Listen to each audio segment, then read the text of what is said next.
Hi, today சமையலில் நான் புளி சாப்பாடு போட்டிருந்தேன் இல்லைங்களா, அதோடைய ரெசிபி தான் இன்றைக்கி கொடுக்கலான்னு நினைக்கிறேன். ஏன்னா நல்லா புளி சாப்பாடு நல்லா வந்துருந்துச்சு.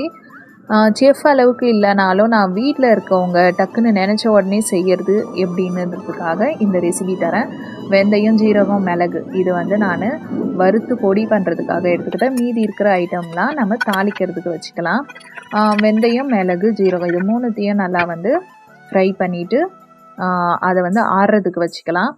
அடுத்து கடாய் வச்சுட்டு நல்லெண்ணெய் நான் மீன் குழம்பு இது மாதிரி புளி சாப்பாட்டுக்கெலாம் யூஸ் பண்ணுவேன்.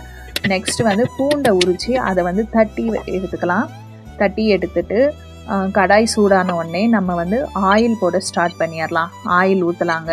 நம்மளுக்கு தேவையான ஆயில் போட்டுட்டு நான் ஆல்ரெடி எடுத்து வச்சுருந்தேன் பாருங்கள், கடலப்பருப்பு, கருவேப்பிலை, அடுத்து காஞ்ச மிளகாய் இதெல்லாம் இதில் போட்டு தாளிக்க போகிறோம். ஃபஸ்ட்டு கடுகு போட்டுடலாம்.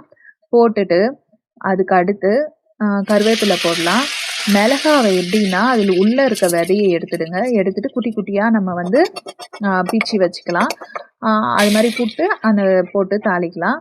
அடுத்து பூண்டு இதெல்லாம் போட்டுட்டு புளியை நல்லா கரைச்சி வச்சுக்கிறத ஊற்றிட்டு உப்பு, மஞ்சத்தூள் போட்டு கொதிக்க விட்டுடலாம். அதுக்கப்புறம் நம்ம வறுத்து பொடி பண்ணுறதுக்கு வச்சுருந்தோம் இல்லைங்களா, அதை போட்டு இப்போ என்ன பண்ண போகிறோம்னா நம்ம ஃபைன் பொடியாக அரைச்சிக்கலாம். நல்லாயிருக்கும் இது. இதை நம்ம பொடி பண்ணி வச்சுக்கலாம். ஓகேங்களா? பொடி ஆயிடுச்சிங்களா? மேஜிக் பொடி இது. இதை நம்ம நல்லா இது மாதிரி கொஞ்சம் சுண்டி வரும்போது குழம்பு அந்த புளி கரைச்சல் நல்லா கெட்டியாயிட்ட உடனே இதை போடுறோம். நான் 3 பேர் சாப்பிட்ற அளவுக்கு தான் போட்டேன். அந்த வெல்லமும் எடுத்து வச்சுருக்கோம் பாருங்கள் பொடி கூட.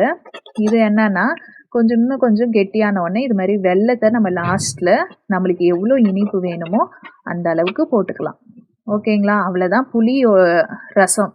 இதுக்கிடையில் நான் முட்டையை பாயில் பண்ணி எடுத்து வச்சுட்டேன். அதுக்கப்புறம் ஒரு பேனில் தண்ணி கொதிக்க வச்சுட்டு ஒரு 4-5 கருவாடு இருந்துச்சு. அதை அந்த கொதிக்கிற தண்ணி ஆஃப் பண்ணிவிட்டு அதில் கொஞ்சம் நேரம் போட்டு வச்சு அதை வாஷ் பண்ணிட்டேங்க. இது மாதிரி மேலே இருக்கிற அந்த ஒயிட்லாம் போகிற மாதிரி வாஷ் பண்ணிவிட்டு உப்பு, மஞ்சத்தூள், அதுக்கப்புறம் மிளகாத்தூள் இதை போட்டு நல்லா பெரட்டி நம்ம தவாவில் வச்சிட்டோம். முட்டை பையனுக்கு மட்டும் ஃப்ரை பண்ணிட்டேன். ஏன்னா அவர் கருவாடு சாப்பிட மாட்டார். நாங்களாம் இது மாதிரி பாயில் பண்ண எக்கு, அப்புறம் கருவாடு, புளி சாப்பாடு சாப்பிட்டோம். இதோடைய காம்பினேஷன் ரொம்ப சூப்பராக இருக்கும். ட்ரை பண்ணுங்கள்.